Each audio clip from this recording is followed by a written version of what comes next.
السلام عليكم ورحمة الله وبركاته. الحمد لله نحمده ونستعينه ونستغفره ونعوذ بالله من شرور أنفسنا وسيئات أعمالنا. من يهده الله فلا مضل له ومن يضلل فلا هادي له.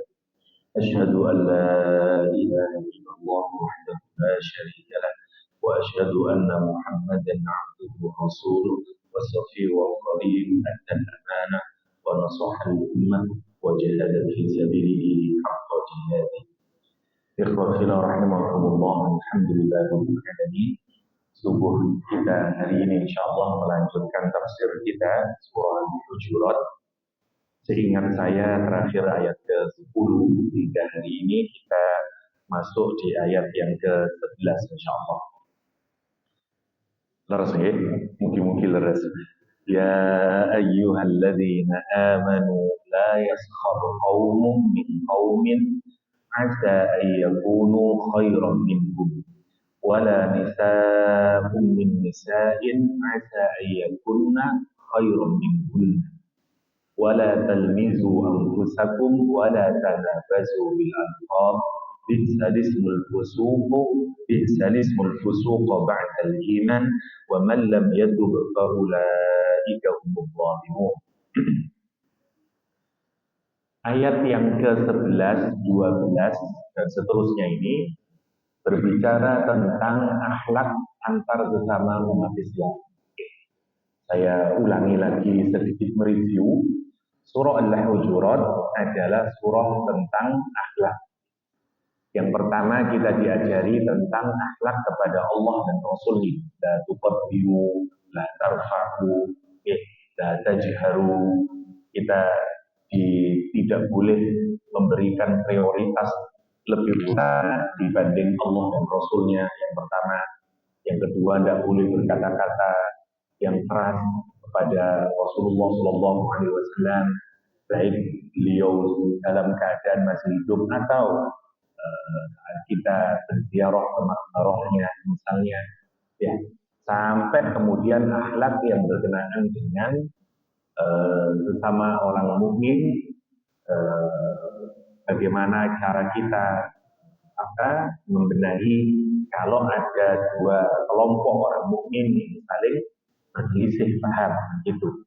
Nah, ayat 11 ini mulai berbicara tentang hubungan antar individu, muslim satu dan muslim yang lain. Kalau dirumuskan sederhana, ada 6 nanti yang harus kita jaga. 3 berkenaan dengan lesan kita, 3 berkenaan dengan hati kita. Jadi akhlak antara sesama umat Islam, antara sesama orang Islam yang diperintahkan di surah Al-Hujurat. Ada 6, saya ulang lagi, 3 dari mulut, 3 dari hati. Kita ini menyangka bahwa ajaran Islam itu yang paling penting, misalnya kayak sholat, zakat, haji, dan seterusnya. Padahal hal-hal yang menyangkut hubungan kita dengan sesama muslim itu juga sangat penting dan bisa menggugurkan iman kita. Oke. Nah, mari kita lihat yang pertama. Bismillahirrahmanirrahim. Ya ayyuhalladzina amanu, hai orang-orang yang beriman, la yaskhar, janganlah kamu merendahkan dengan ucapan qaumun min qaumin, satu kaum laki-laki dengan kaum laki-laki yang lain. Janganlah hei kaum laki-laki, kamu merendahkan kaum laki-laki yang lain. Kenapa? Kata Al-Quran, asa ayyakunu, karena boleh jadi yang menghina itu, yang dihinakan itu lebih mulia di hadapan Allah SWT daripada yang dihinakan. Demikian juga, janganlah nisa'um min nisa'in, janganlah perempuan yang satu, kelompok grup perempuan yang satu mengolok-olok atau merendahkan perempuan yang lain, karena boleh jadi perempuan yang diolok-olok itu lebih baik di mata Allah Subhanahu wa taala daripada perempuan yang mengoloknya. Sampai segini dulu. Ayat ini turunnya menarik. Wonten sahabat Nabi yang bernama Thabit bin Qais. Sabit bin Qais punya masalah dengan pendengarannya, sehingga dia kalau mendengarkan khutbahnya Rasulullah SAW harus berada di samping Rasulullah SAW. Sebagian menyatakan satu telinganya saja yang bisa mendengar, satunya boten. Wallahu a'lam lah. Tapi yang jelas dia punya masalah dengan pendengaran. Sehingga kalau dia hadir di majelis taklimnya Rasulullah SAW, dia selalu dikasih tempat di dekatnya Rasulullah, di samping Rasulullah SAW. Kenapa? Karena kalau di jauh nggak dengar dia. Para sahabat yang berada di kota Madinah sudah mengetahui tradisi bahwa Sabit bin Qais kalau hadir di majelis taklim selalu berada di dekat Rasulullah. Pelajaran pertama, dalam Islam orang yang justru memiliki handicap, entah tunarungu atau buta dan seterusnya, itu tidak harus dibedakan. Dia hadir bersama-sama.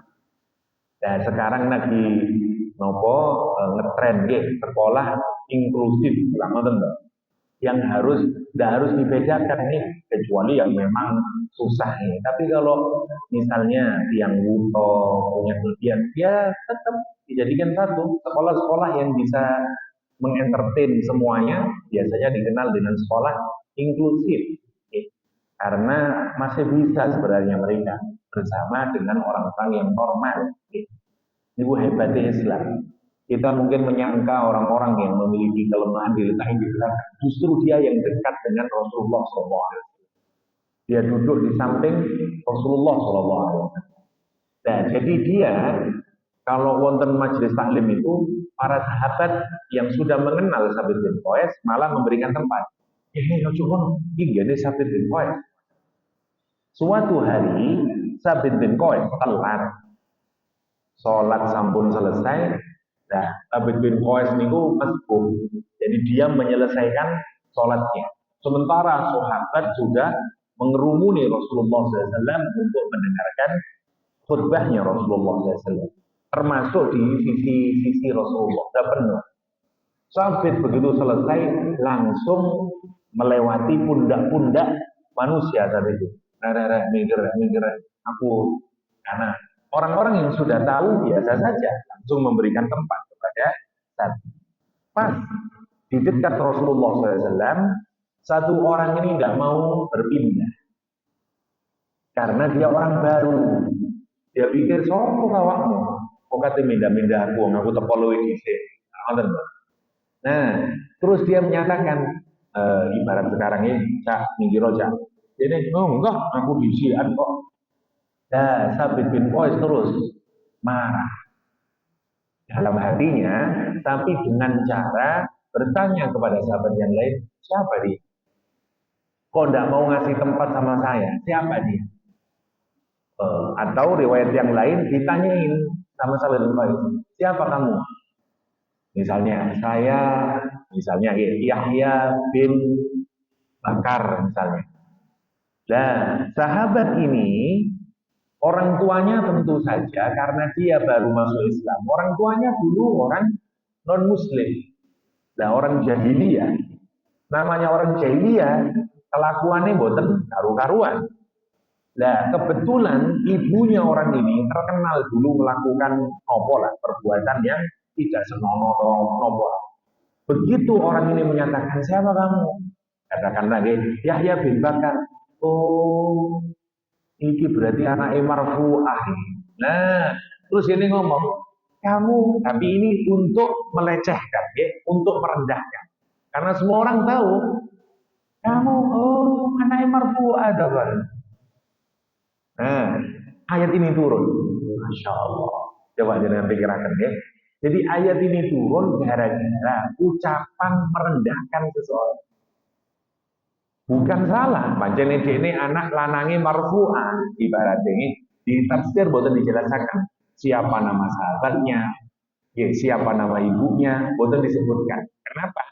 Biasanya ngoten para periwayat niku kalau berkenaan dengan nopo keburukan, dia tidak menyebut nama. Ibnu Fulanah. Oh, dia anak si Fulanah itu, si perempuan anu. Tapi itu di hadapan semua orang dia katakan dan semua orang tahu. Sehingga semuanya tahu kalau itu adalah cara merendahkan orang. Nah, Allah menurunkan ayat ini.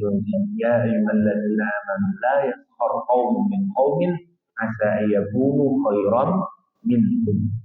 Hai orang yang beriman, jangan kamu merendahkan orang lain itu karena barangkali orang yang kamu rendahkan lebih baik dari dirimu sendiri. Ini yang pertama.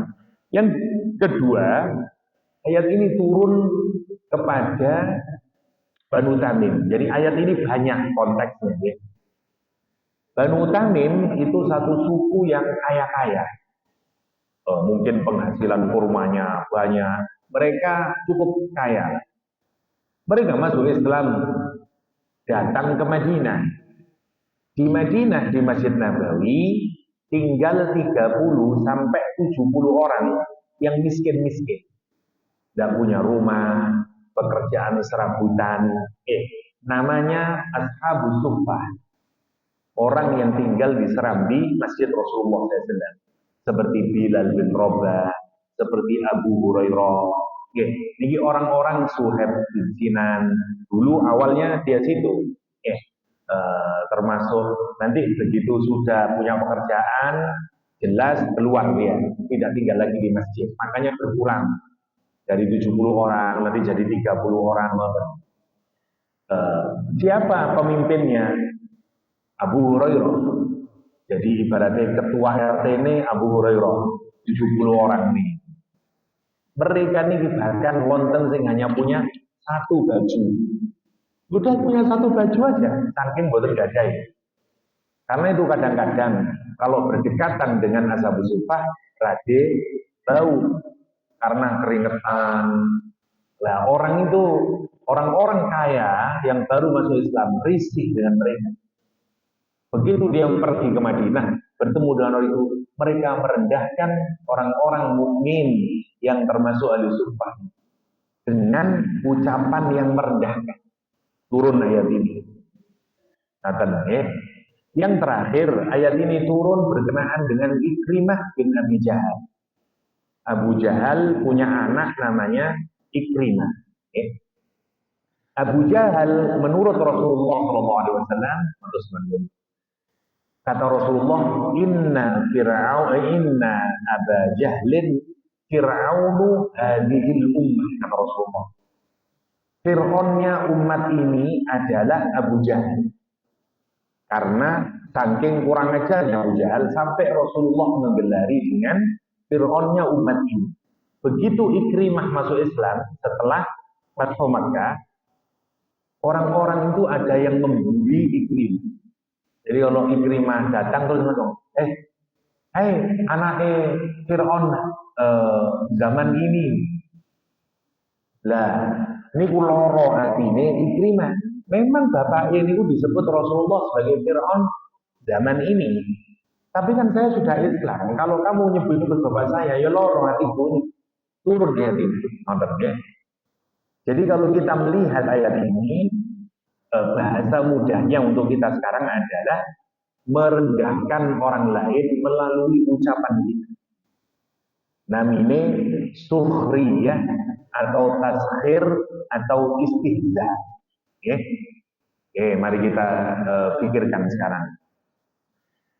Allah Subhanahu wa taala melalui ayat ini ingin agar kita ini menjadi masyarakat muslim yang baik. Karena menjadi orang mukmin itu bukan hanya secara individu kita baik. Terus pokoknya sholat 5 waktu, pokoknya boten berbohong dan seterusnya, boten cekak. Ini juga bagian dari ibadah. Satu, jaga ucapan kita. Anggota DPR kita, gara-gara ucapan rumahnya yang kemarin dimasuki, iya, bahkan entek rumahnya Sahroni, Masya Allah, gara-gara ucapan yang dianggap merendahkan, gara-gara tolol itu habis, dan seterusnya. Saya tadi nonton katanya rumahnya Uya-Uya juga. Saya tidak tahu beneran apa enggak. Sudah mendatangi rumahnya Uya-Uya dan seterusnya. Kalau kita renungkan bahayanya ucapan, ucapan yang merendahkan orang lain itu berbahaya sekali, bikin rusak masyarakat. Ya, nah monggo menariknya Al-Quranul Karim 1500 tahun yang lalu sudah mengingatkan kepada orang Islam. Kamu tidak punya iman kalau kamu sampai menjelekkan orang lain melalui ucapan. Masya Allah ini. Kenapa? Karena manusia itu terdiri dari dua. Ya. Ada yang bisa kita lihat, ada yang tidak bisa kita lihat. Yang bisa kita lihat penampilannya, uangnya, kedudukannya, nopo mawon lah penampilan fisiknya bisa kita lihat. Tapi ada yang tidak bisa kita lihat, yaitu imannya orang itu. Yeah. Hatinya orang itu. Allah Subhanahu wa taala di dalam hadis, "Innallaha la yanzuru ila qulubikum." Allah tidak melihat, "Innallaha la yanzuru ila ajsamikum, ila suwarikum." Allah tidak melihat bentukmu, Allah tidak melihat jasadmu, kata Rasulullah SAW. Walakin Allah, akan tetapi Allah yang yanzuru ila qulubikum wa a'malikum. Allah melihat kepada hatimu dan amal perbuatan. Manusia melihat zahir, Allah melihat batin kita dan amal kita. Mau kita orangnya hitam, mau orang putih, mau orang apapun, tidak penting buat Allah. Yang penting adalah hati dan perbuatan kita. Nah masalahnya manusia melihat yang zahir, tidak bisa melihat yang batin. Yang batin ini invisible. Makanya menurut Allah SWT, begitu tadi sampai semasjid ini rame gara-gara Sabit bin Qais menyatakan, oh mana marfu'ah toh. Kira-kira ngoten. Rasulullah tahu ini akan melahirkan cekcok di masyarakat. Rasul langsung menghardik keduanya dan menyatakan tidak ada perbedaan manusia itu. Satu-satunya yang menjadi pembeda manusia adalah takwaannya di sisi Allah SWT. La fadla li arabiyyin wala jamin wala abyadu ala aswad illa bittaqwa. Tidak ada beda antara orang Arab dengan non-Arab, antara orang kulit putih dengan kulit merah, kata Rasulullah, kecuali dengan takwa.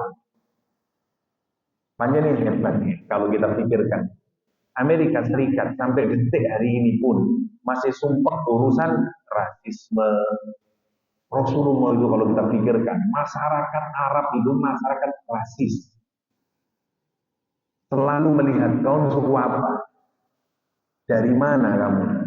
Wah, mereka sangat rasisme itu sangat tinggi. Tapi begitu mereka masuk Islam, hilang semua. Insya Allah. Hebatnya ajaran agama ini. Rasisme tidak ada, perbedaan warna kulit tidak ada. Hatta agama meskipun berbeda disamakan oleh Rasulullah SAW.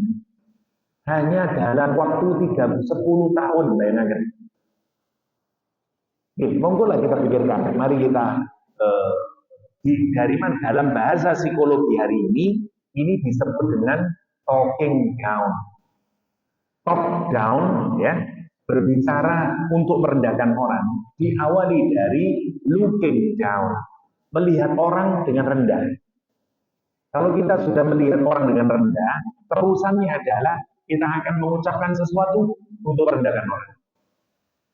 Nah, monggo sekarang dipreteli. Karena ini penting ya. Kapan kita menilai orang lebih rendah? Satu, kalau dia lebih miskin dari kita. Kalau dia penampilannya lebih buruk dari kita. Kalau dia kita pandang sukunya lebih buruk dari kita. Kalau dia kita pandang macam-macam nih. Mari kita turunkan sisi. Ayolah kita mengaku. Bukankah ada bibit di dalam diri kita ini? Kalau kita orang Jawa, melihat wong Madura, koyo hebatan aku kan. Aku wong Jawa, kok tak Madura kan? Nah, nanti kalau kita nggak ada pandangan kayak begitu, boleh ngomong ketemu wong Madura, kita merasa kita lebih tinggi dan cara ngomong kita akan merendahkan orang. Orang Arab dan wong Jawa, alhamdulillah, mereka model Arab. Wong Arab merasa lebih tinggi dari wong Jawa. Mergo orang Jawa. Koyoke surgane rada suwi lho, cepetan aku wong arep. Ya, dan seterusnya. Hati-hati ya. Dan seterusnya. Oke, kita lebarin lagi. Wong kutha mbek wong desa. Kita ini orang Surabaya. Lek wonten wong Lamongan. Kamu orang mana? Lamongan. LA atau Bangladesh? Ya. Kalau LA Lamongan kota, nih. Bangladesh bangsa Lamongan desa, lah gitu. Ya, secara otomatis kita merasa Lamongan. Meskipun ngomongin ngoten, tapi itu merendahkan orang. Monggo dipikirkan. Kita ini kalau sudah mengaku orang beriman, ngoten itu bukan. Ngoten maksudnya ini. Kita ini menyangka ya Allah, ternyata ngoten itu bagian dari ajaran Al-Quran ini. Boten kok cuma sholat ajaran Al-Quran itu. Ngomong rendahkan orang, niku bertentangan dengan Al-Quran kan. La yaskhar qaumun min qaumin. Nah, makanya hati-hati. Orang itu melihat itu. Kita nonton pakaian orang. Ibu-ibu misalnya melontot hidungnya, dan kita mulai merendahkan orang kemudian. Omongan kita nih udah. Dan menarik nih, omongan itu meskipun omongannya benar, itu bisa kita jadikan cara untuk merendahkan orang lain. Oke, misalnya jenengan kepingin merendahkan orang lain dari kudu, bisa jangan tanya. Cukup ini kudung itu. Terus ini ngomong di Wonokromo, Wonokromo ya. Karena jenengan tuh tentang PTC, gitu. Wah jenengan merasa, nah ukurannya oleh aku yang PTC lah. Wonokromo, tinggi tidak Madura itu kan. Coba tambah. Coba jangan pikirkan. Nanti monggo ya, ini dipikirin ya. Oh iya. Nah kita ini kalau sampun ngaji surat Al-Hujurat, mari kita tahan lesan kita. Karena itu grogoti iman kita. Tidak sadar kita ini. Kita merasa masih punya iman. Sholat tahajud metenteng, sholat metenteng. Tapi kalau ucapan kita buruk, rendah nilai kita di dalam Allah. Masih ingat jenengan ada perempuan ahli sholat, ahli poso, amal ibadah yang istimewa. Satu-satunya kelemahan dia, lesannya menyakiti tetangganya. Ditanyakan kepada Rasulullah SAW, bagaimana dengan perempuan itu ya Rasulullah? Nabi, tidak ada kebaikan sedikit pun bagi perempuan itu, wahia finnar, dan dia berada dalam nerakanya Allah Subhanahu wa ta'ala. Monggo dipikirkan ini. Masya Allah. Jadi banyak amal ibadah nih. Hal pertama adalah niku menjogo lesan kita, namanya taskhir, namanya sukhriyah, jangan merendahkan orang lain. Seperti tadi, hei anaknya Firaun, nanti kita guyonan nih, wonten wong Kristen masuk Islam, wis dadi konco plek, ya, terus kita ngomong, Sus Yesus, ini Sus.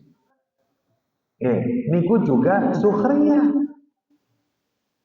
Monggo nanti dipikirkan nih, karena kita memanggil benar, memang dia dulunya itu semuanya monggo kita pikirkan ini. Iya. Kenapa mana kita nih, wong Indonesia, wong Surabayaan, seneng guyonan, parian, ini hati-hati. Hati-hati. Kita ini kalau sudah mengenal Islam, marilah kita jaga. Tidak menjelekkan orang lain dengan ucapan kita. Nah, yang menarik, kenapa kok dibikin berbeda? Laki-laki sendiri, perempuan sendiri. Kalimatnya lah ngoten toh. Ya ayyuhalladzina amanu la yaskhar qaumun min qaumin. Hei orang-orang yang beriman, janganlah kaum laki-laki ya merendahkan dengan lesannya kaum laki-laki yang lain. Demikian juga perempuan dengan perempuan yang. Kenapa kok dibedakan? Karena cara merendahkan laki-laki dengan cara merendahkan perempuan berbeda. Perempuan sensitif, mereka punya cara sendiri untuk saling merendahkan. Barangkali ukuran perempuan kalau diterapkan ke laki-laki, buatan merendahkan.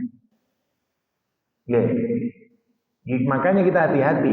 Mungkin wong wedok sensitif, nonton pakaiannya tidak cocok, opo lah.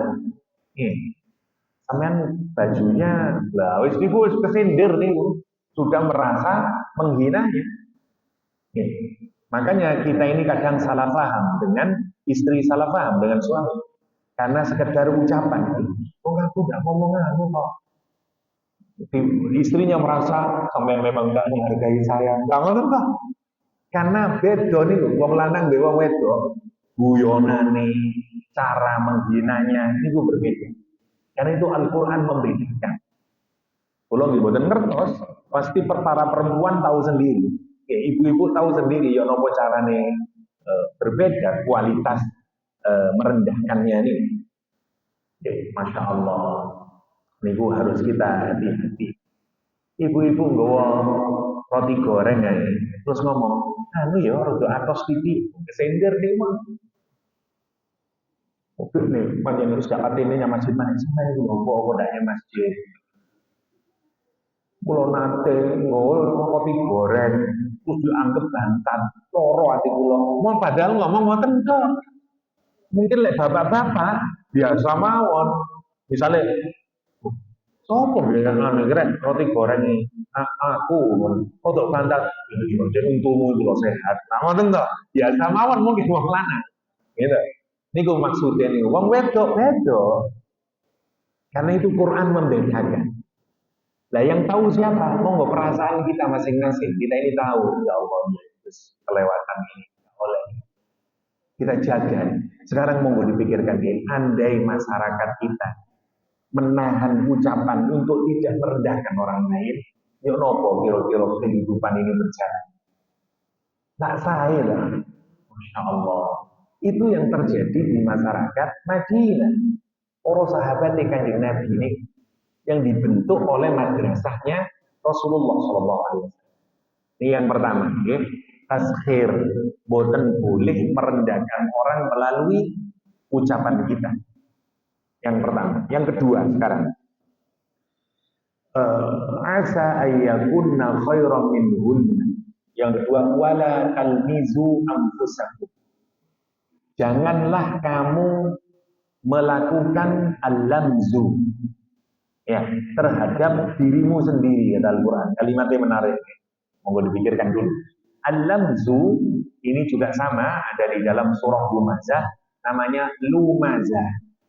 Lumazah, lumazah.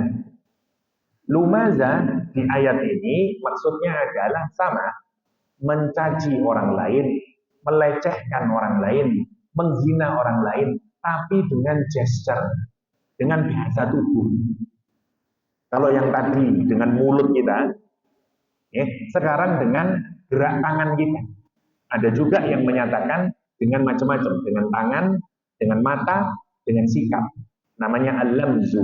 Kalau kebangetan namanya lumazah. Makanya Quran menyatakan wailul likulli humazatin lumazah. Nopo lumazah niku ngeten nggih. Kita itu merendahkan orang, mencaci maki orang bisa dengan ucapan secara langsung goblok kok pancene.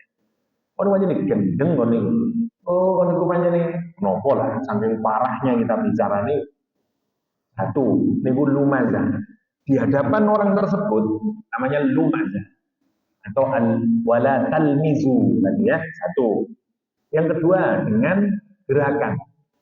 Nopo lah mulut kita, mata kita. Itu juga sama dengan lumazah. Nopo lah tangan kita. Nopo lah. Ini juga sama. Atau wong bule ngeten nggih. Dan suruh kula nate dingetenaken wong bule, tapi krana kula wong Jawa ya sama wan. Oke, thank you.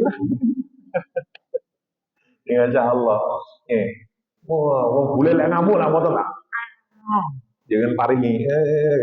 Ngoten lho. Orang kita mboten, kita bukan begitu sih, bul marah. Orang bule marah ngeten. Kita kan mboten ngoten kok marah nih. Simbolisasinya. Cukup sekali bagi orang bule sama ngeten tukaran nih kejak carut bagi orang barat. Bagi kita tidak tahu simbolisasinya bagaimana kita merendahkan orang. Tapi seluruh anggota tubuh kita ini kadang sering kita pakai untuk menjelekkan orang lain, mencaci maki orang lain. Ya, kalau kita tidak bisa dengan mulut kita dan seterusnya, dengan tangan kita, dengan mata kita, dengan simbolisasi yang kita pakai, ngopo lah, ini pun juga sama, namanya lumasa. Atau dengan sikap untuk merendahkan orang lain, ini pun lumasa. Nah, biasanya kalau dalam Al-Quran, lumasa itu sering dilakukan oleh orang yang lebih tinggi kedudukannya kepada yang lebih rendah. Biasanya. Dulu ketika Quran turun, surat Al-Lumazah, itu siapa yang sering melakukan? Para elit Quraisy kepada bawahannya. Pemilik budak kepada yang punya budak. Pejabat kepada bawahannya. Dan seterusnya. Ini Masya Allah ya, sekarang jadi bulan-bulanan gara-gara omongannya nih, gara-gara cara menjelekannya ini yang menarik kalau kita pikirkan berkenaan dengan lumasa. Terus Quran misalnya, alladzi jama'a mahlan wa 'addada. Orang yang sering melakukan lumazah dalam Al-Quran, orangnya mengumpulkan harta dan menghitung-hitungnya. Kalau dulu kenapa Quran ini hadir kepada orang yang melakukan lumazah? Karena waktu dia dihina, waktu dia dicaci maki, hatinya niku sakit, retak hatinya, tapi dia tidak bisa untuk menimpali. Kenapa? Karena aku menjawab, saya lebih parah. Saya bisa kehilangan pekerjaan, saya bisa, ini nasibnya orang-orang yang dibully, dihina, dan seterusnya. Saya kasih contoh, ya. Biasanya ini wonten relasi kuasanya. Yang satu lebih dominan, yang satu tidak dominan. Contoh, suami istri. Banyak para suami itu kalimatnya ngelarang no hati nih bojone. Sementara bojone tidak berani untuk melawannya. Kenapa? Anakku wis telu, engko aku lek ngelawan malah aku sedih cerai. Terus ya opo? Padahal ngomongnya Masya Allah. Orang bocah goblok ya. Wis 5 tahun kawin mbek aku koyo ngene ya. Jangan nasem ae kok koyo wah ngomongnya ngelarang no hati. Goblok e kon niku dene ngene to. Kate aku harus membalas ditamper aku tambah parah aku dicerai terus meneng ini. Dia tidak punya siapa-siapa. Dulu begitu, bos-bos ke anak buah seenaknya. Siapa yang membela? Allah SWT. Turun ayat Al-Quran. Wailul likulli humazatin lumazah. Celaka, masuk neraka wel para pencaci maki itu. Kata Rasul, kata Al-Quran. Siapa mereka itu? Alladzi jama'a malan wa 'addada. Mereka para pengumpul harta yang terus menghitung-hitung harta yang dia kumpulkan dengan Al-Quran. Hebatnya Quran ini. Jadi Quran itu waktu turun, niku merubah, melakukan reformasi sosial, mengkritik kaum elit. Saya tidak bisa bayangin, ya. Ibaratnya kalau kita yang jadi nabi, wah, coba jenengan ngeten ya Mas misalnya. Ini satu kampung ini dikuasai oleh para elitnya nih, yang orang-orang kaya, pejabatnya. Ini perilakunya orang, kata-katanya kasar, jenengan terus berdakwah dan mengkritik semuanya dulu. Ahli neraka kabeh, orang-orang yang selalu menghargai. Berarti jenengan ngejak perang dong. Ngejak perang dengan seluruh orang ini. Kira-kira jadi kiai, jadi ustad, jadi koyo ngoten wani ngomong ngoten. Waduh deh, aku lagi sampai ngono, dihajar ya. Aku punya kekuatan apa? Kecuali jenengan punya kekuatan. Ojol sekarang berani sekali, akhirnya polisi TKP, akhirnya. Kenapa? Karena kata punya kekuatan. Coba lihat situ, betul nonton. Saya tadi lewat nonton polisi itu dicoba bawa pentungan sedoyo langit. Di mana-mana kita pikirkan, Masya Allah. Kalau kita pikirkan orang bayangin suasana Rasulullah SAW membacakan surah. Rasul tidak punya backing. Ini periode Mekah, tapi karena sebagai seorang nabi wajib diucapkan. Itulah ibaratnya di hadapan orang-orang yang kuat-kuat punya anak buah, Nabi menyatakan kamu semuanya masuk neraka, celaka kamu semuanya. Itulah apa Muhammad? Lah kare ngaplok tok lho Nabi Muhammad sallallahu alaihi wasallam. Lah sekarang eco. Sekarang kita baca mboten wonten musuhe, nggih. Oke. Meskipun jenengan baca tidak langsung nyindir orang yang mencela. Cok kita baca wailul likulli humazatil lumazah. Ya sama awon ndak ono wong sing kesindir, gitu. Masya Allah. Tapi dulu waktu itu diucapkan Nabi Muhammad SAW itu benar-benar bertabrakan dengan masyarakatnya. Masya Allah. Sampai yang menolong mereka adalah Allah SWT turun ayat Al-Quran ini. Karena itu mereka akan dimasukkan ke dalam neraka yang disebut Allah dengan neraka nopo Ummah. Neraka yang akan nanti meremukkan hati mereka. Kenapa? Karena dulu kamu meremukkan hatinya orang di dunia.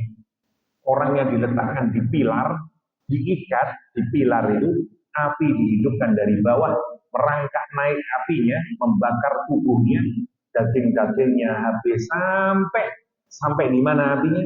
Allati taqalibu 'alal afidah, sampai naik masuk ke dalam hatinya, afidah, hati paling dalamnya. Kenapa? Itulah hukuman dulu, kamu meremukkan hatinya orang. Kamu mencaci maki orang sampai sakit hatinya dan dia tidak bisa ngelawan, tapi Allah tidak diam. Semuanya dicatat. Inna rabbaka labil mirsad. Al-Quran ini. Sesungguhnya Rabbmu itu punya tempat untuk menyerang orang. Yang sekarang masih mulai malaikat nyata. Entai nono ya, terus nono ya, entai nono ya. Kamu kira kamu free? Sebentar lagi.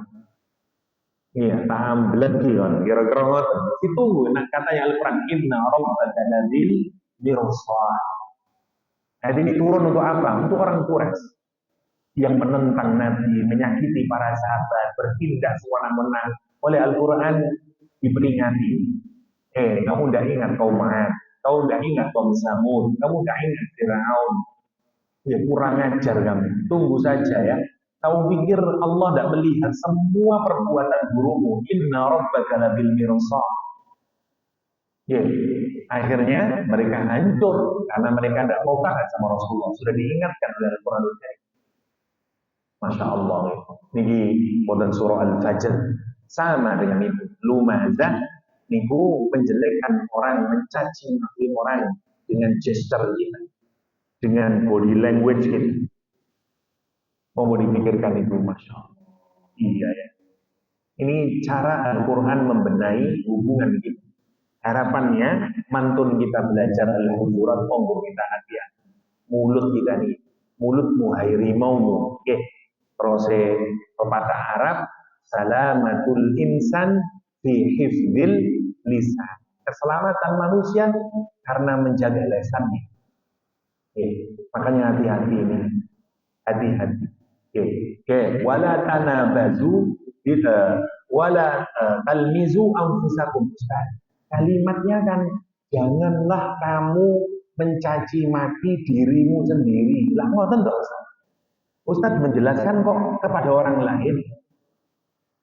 Napa maksudnya ngeten terus Al-Qur'an ini? Kalau kamu mencaci maki kepada sesama orang Islam, orang Islam itu hakikatnya adalah dirimu sendiri.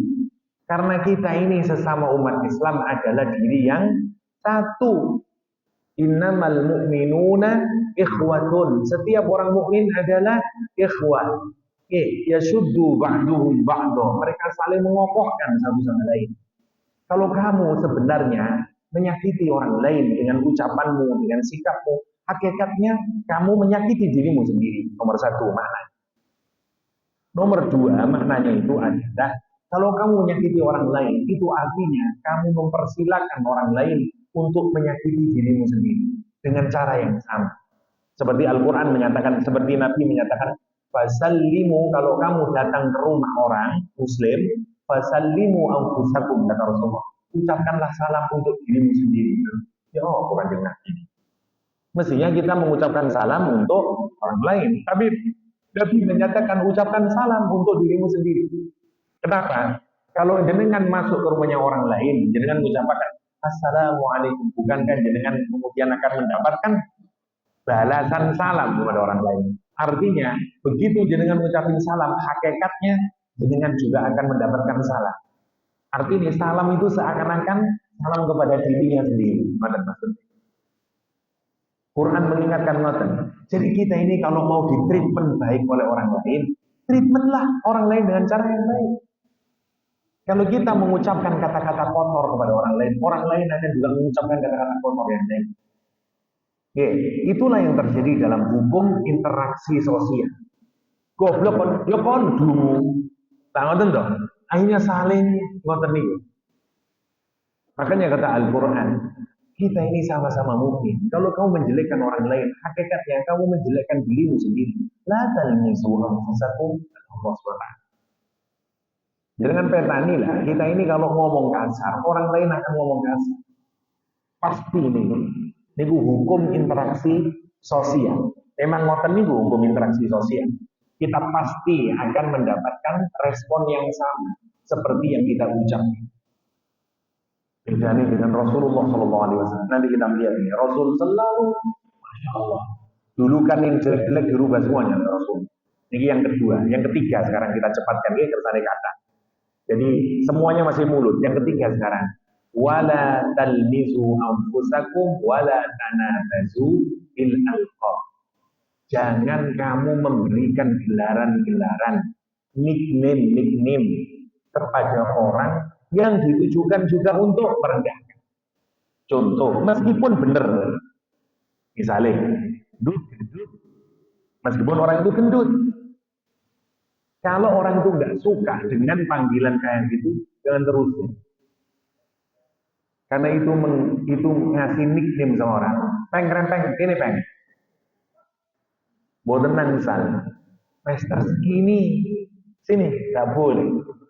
Atau dengan cara begini, misalnya, wono wong bodoh, tapi jadi guyonan. Ensin suruh sini ensin. Padahal dia teman bodoh nih. Niku nggih juga menghina orang. Boten nangsa. Jangan ngasih nickname, jangan memanggil orang dengan panggilan yang merendahkan. Nah, Surabaya ini rodok ngoten. Des, ini des. Kita ini kalau sudah belajar Islam, marilah kita buang kalimat ngoten. Ini saya naik ngoten niku. Oh, dos, ini dos. Ya Surabaya nggak ngoten loh. Nah, kecuali orangnya ridho. Kalau itu sudah teman dekat dan kita sama oke ngoten bener-bener kok bener bisa ini. Wis pancene panggilan anune ngono. Dia sudah diundang ngono dos. Ya iya ran kabeh akhire. Nopo kebun binatang dari ucapan semuanya. Diperkenankan oleh para ulama. Misalnya ada ulama yang dikenal dengan al-awaj karena dia sedikit ngapunten nggih, deklengnya templek melampak. Terus dikenal dengan begitu dan dia oke, boten napa-napa. Tapi tetap hati-hati. Nah, jenengan tang letih, kon tak celuk gendut gelem. Meskipun wonge gendut, ojo ngono tare. Masih aku ya kepengin kurus lah ngono to. Makanya boten nangsal ngoten iki. Itulah yang kita lihat misalnya suami manggil istrinya gendut, gendut. Terus rumah aku gendut. Wah, kaleng jadi tukaran mangga. Ini monggo hati-hati, jangan ngasih panggilan-panggilan yang boten baik, yang itu merendahkan orang dengan panggilan tersebut. Kita banyak ngoten itu. Monggo kita pikirkan ya Allah. Rasul ngasih panggilan dirubah semuanya. Ada orang namanya Zaid al-Khail. Zaid si kuda impian. Si jenenge kuda. Oleh kanjeng Nabi diganti. Bal anta Zaid al-Khair kata Nabi. Oh enggak, kamu Zaid si kebajikan. Bukan si kuda. Ini kan kata Rasulullah. Karena Khail itu Nabi memberikan julukan-julukan yang baik. Contoh Ali bin Abi Thalib tukaran kali Fatimah. Meskipun ini semua ahli surga, Fatimah ratu perempuan di surga. Ali, wah siapa yang nggak tahu Ali bin Abi Thalib? Oke. Tapi tetap namanya keluarga, wonten mawon tukarannya. Oke. Bumbu-bumbu kehidupan rumah tangga, lah mesti wonten tukaran ini. Oke. Dan tukaran ini Ali sumpah, mari tukaran ditinggal metu tengah Ali. Bedane wong soleh, kalau tukaran ditinggal metu, boten teng warung kopi, nomale teng klub, boten Ali ke masjid. Mantu teng masjid sholat turu-turuan, timbang balik di rujak bojo wis turu ae lah. Nah, dulu angin itu kalau agak kencang, debu-debu masjid itu mengenai muka. Nih, Ali tertidur terlelap dan penuh debu. Rasulullah masuk ke masjid. Rasul tahu, ono apa ini? Tidak biasanya Ali tidur ini mesti ono masalah ini dengan istrinya. Rasul melembutkan hatinya Ali dan kemudian menjuluki Ali, ngasih julukan, tapi julukan yang sayang.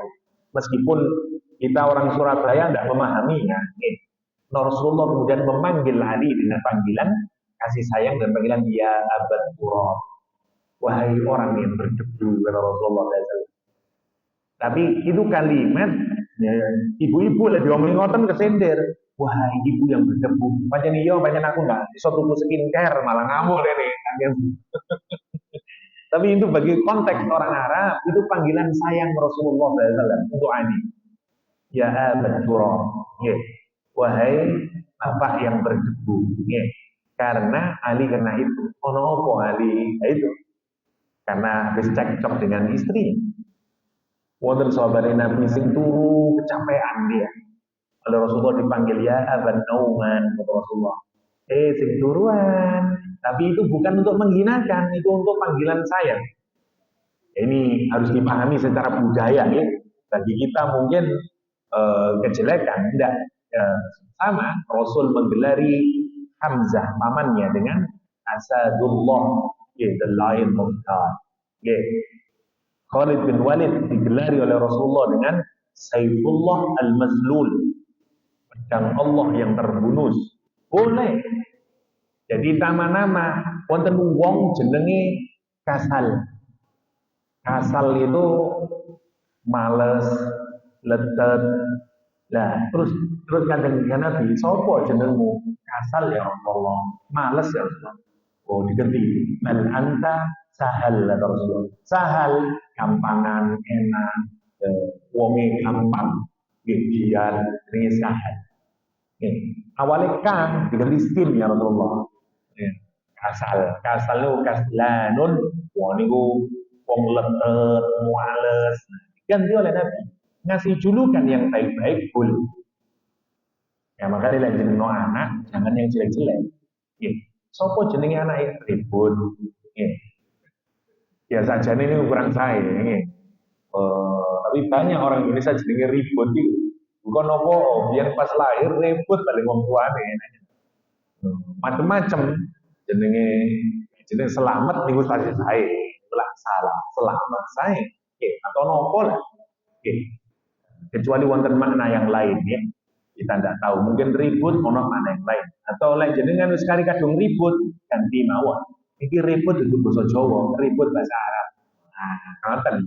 Ribat dalam bahasa Arab ikatan yang sangat kokoh. Wah, iki wong tuaku biyen niku melesetno kata Arab. Jadi ribat, jadi ribut. Wah. Atau Robert. Nah, foto mawon dah, wis ngoten mawon. Nah, repot kate ganti mulai KTP nganti ijazah. Nah, itu. Nanti ijazah palsu situ-situ nih. Nah. Jadi ngoten mawon, dimaknai yang berbeda. Dimaknai yang berbeda. Sama kayak Malang itu. Saya nonton di TikTok, ada misalkan kita ini mengusulkan Malang kita ganti namanya. Ini nama tidak barokai, kota kok Malang. Terus saya nonton lagi, wonten TikTok yang lain, itu orang yang tidak tahu asal usulnya. Malang maknanya bukan Kemalangan, tapi Malang Kuciwara nih dari Sekerta maknanya. Oh, saya aja baru tahu. Oh, ngono dah. Gitu. Jadi mari kita lihat, kadang-kadang meskipun maknanya Islam itu bukan ngelarang nama, kalaupun bahasa nopo mawon bukan masalah, asal kan baik. namanya. Dinamai nopo mawon boten nopo-nopo, tapi kalau namanya tidak baik, mengandung makna yang tidak baik diganti oleh Rasulullah.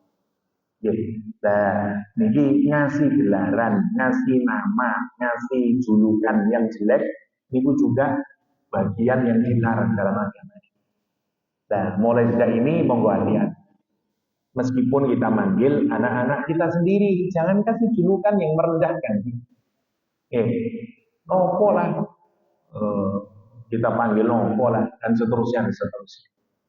Kecuali bodoh-bodoh itu nih, bodoh nopo-nopo.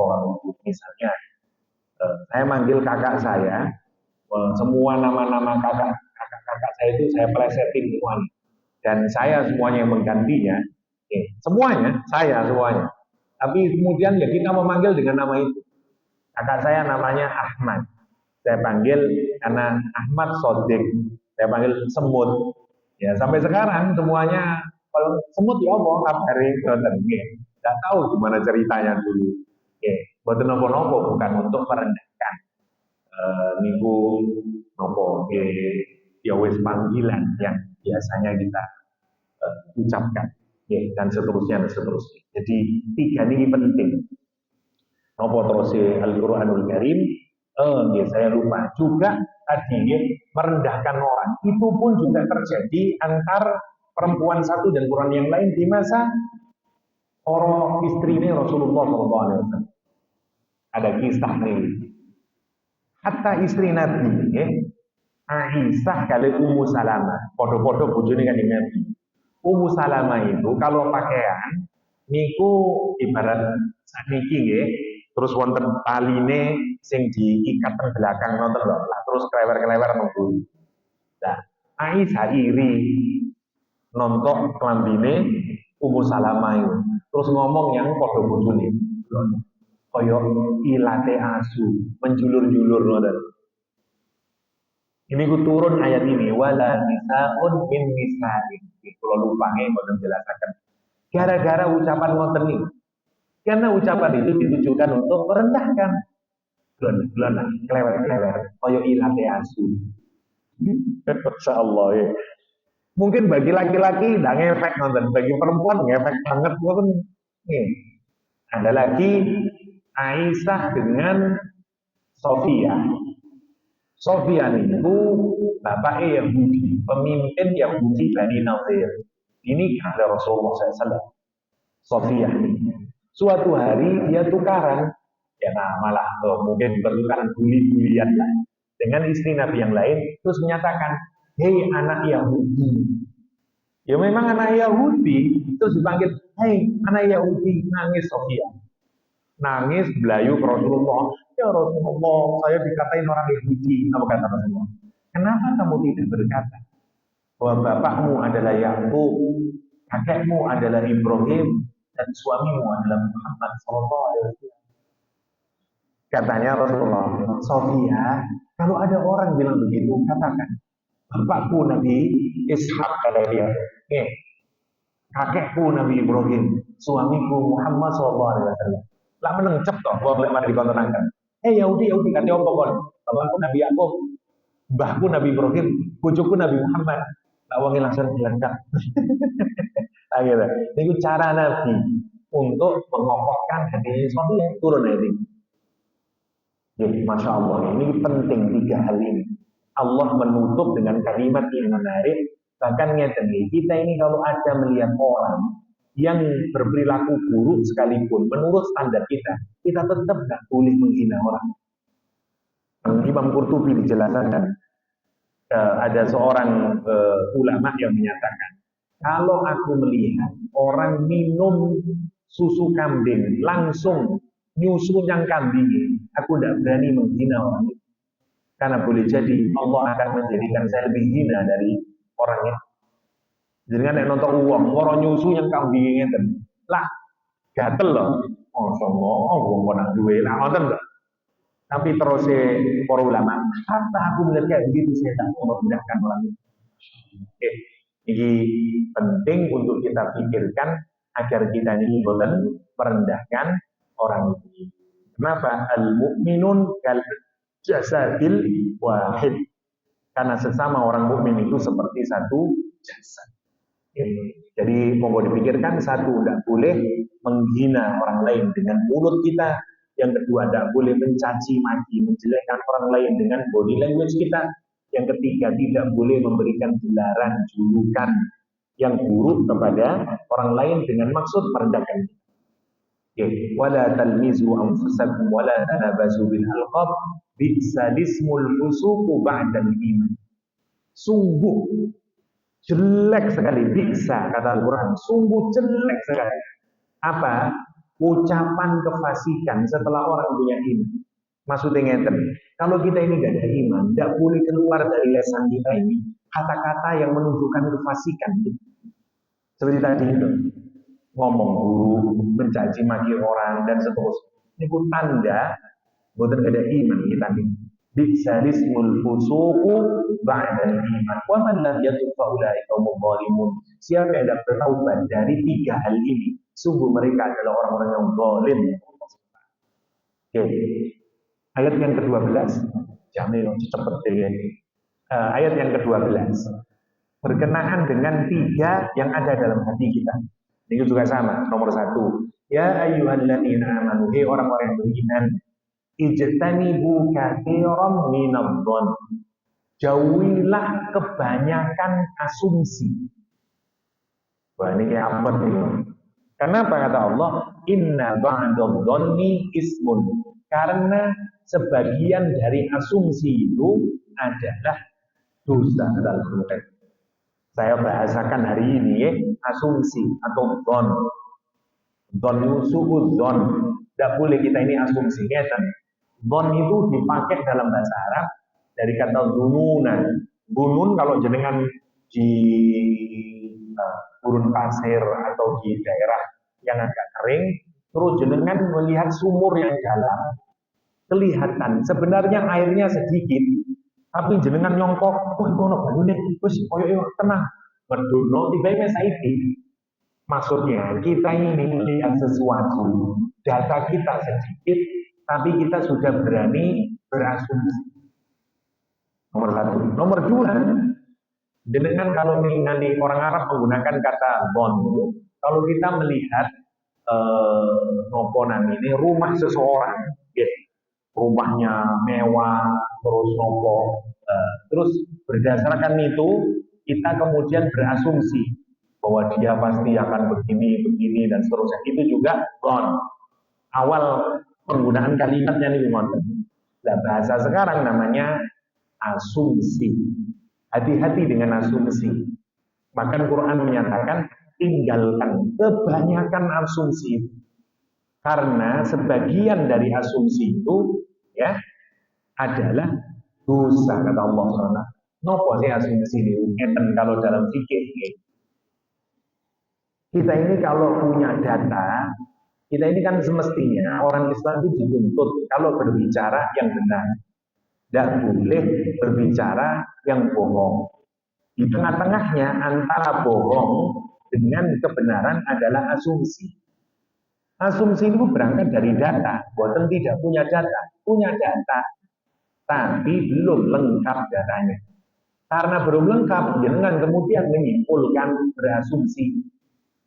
Nah, su'udzon adalah kesimpulan dari data yang masih sedikit itu, tapi karena hati kita tidak suka sama seseorang, hati kita buruk sama seseorang, kita simpulkan menjadi keburukan. Contoh, jenengan boten remen teng pulau. Suatu hari saya di jalan sepeda motoran, jenengan naik mobil di belakang saya dulu. Ya. Terus tiba-tiba saya berhenti di pinggir Alfamart. Ada seorang mahasiswi yang melambaikan tangannya. Langsung naik bonceng saya, metakol rapat. Jenengan langsung ibu bujune sadaya. Loh. Wah ngajar tiba yo. Mulai asumsi pertama. Sampeyan nontok saya nyegat nih. Mantun kula terus mampir teng hotel. Jenengan langsung kurang ajar tiba mulai ini pengajian sampai ibu-ibu aku mau ketemu sadaya ono Allah tiba yo. Lah, mulai berasumsi. Gowo mahasiswi, ya Allah, oleh mentak oleh kula. Wis aku wis nyongko elek kok wis. Mari ngono tibae, mlebu yang hotel. Wis gak mungkin, ayo lah.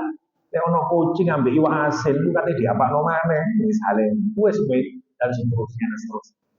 Jenengan bikin asumsi. Lah asumsi jadi buruk kalau hati ini kita buruk. Kalau jenengan punya kebencian sama saya, itu bahan bakar yang sangat baik. Memang kurang ajar, wah ini.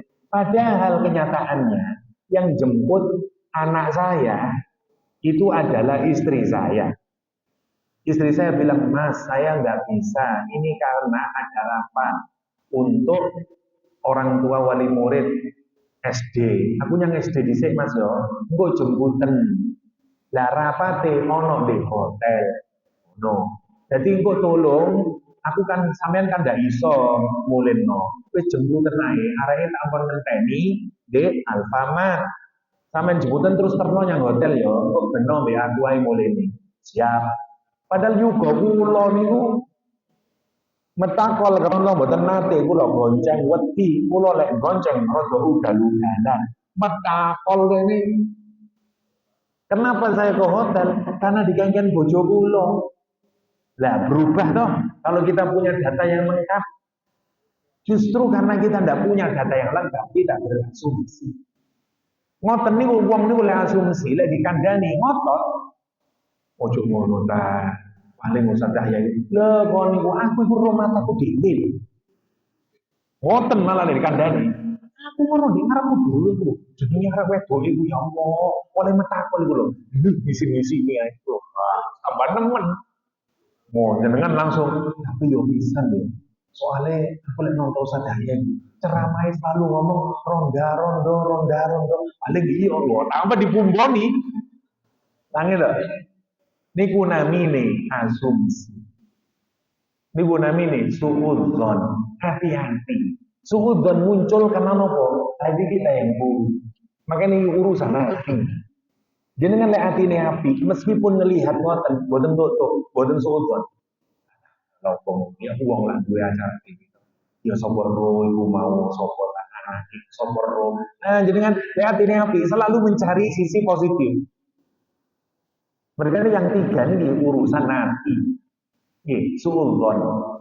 Masya Allah, ini jelek banget suudzon. Makanya ini kita harus hati-hati. Kenapa ini? Karena ayat ini sebenarnya ya banyak berkenaan dengan para sahabat yang saling suudzon ini yang dikritik oleh Al-Quranul Karim. Kalau cepat akan mawon waktunya tidak banyak, biar selesai ayat 12.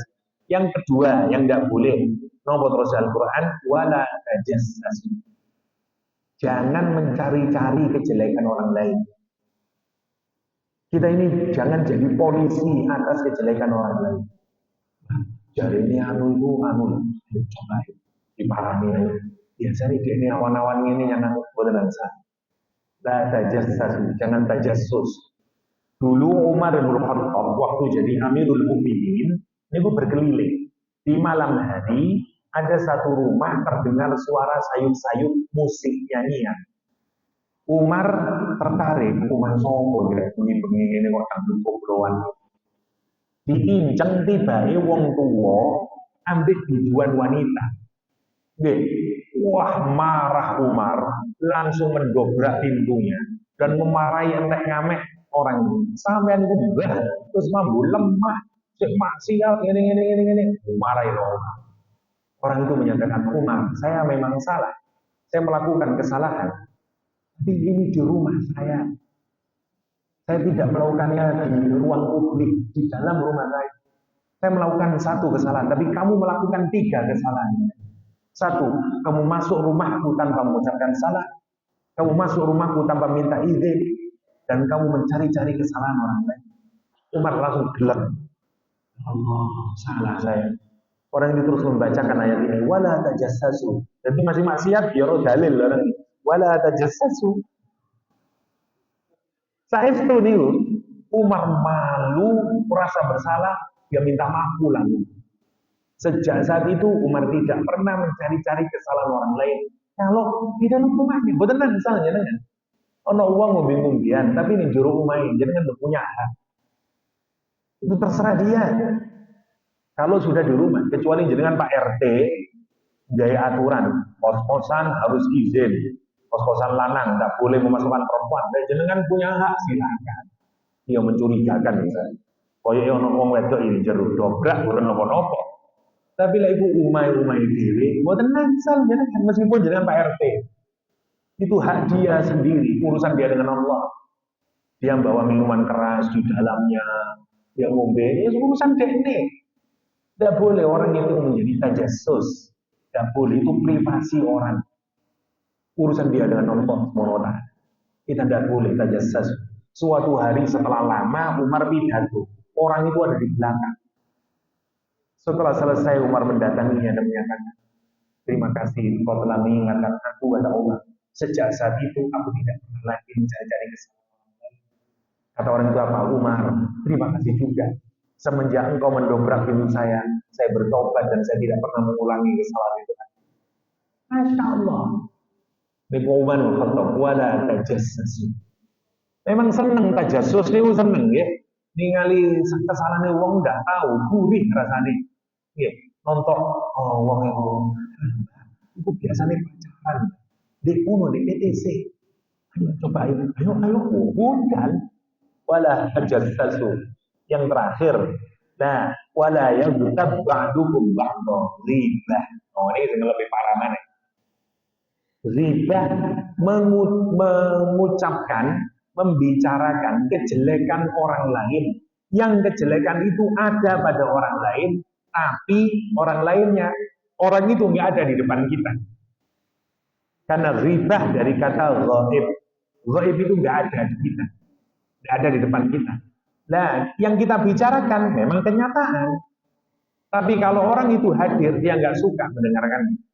Karena itu kita bicarakan saat orangnya tidak hadir. Namanya ghibah. Contoh, bahkan sampean iling gambar.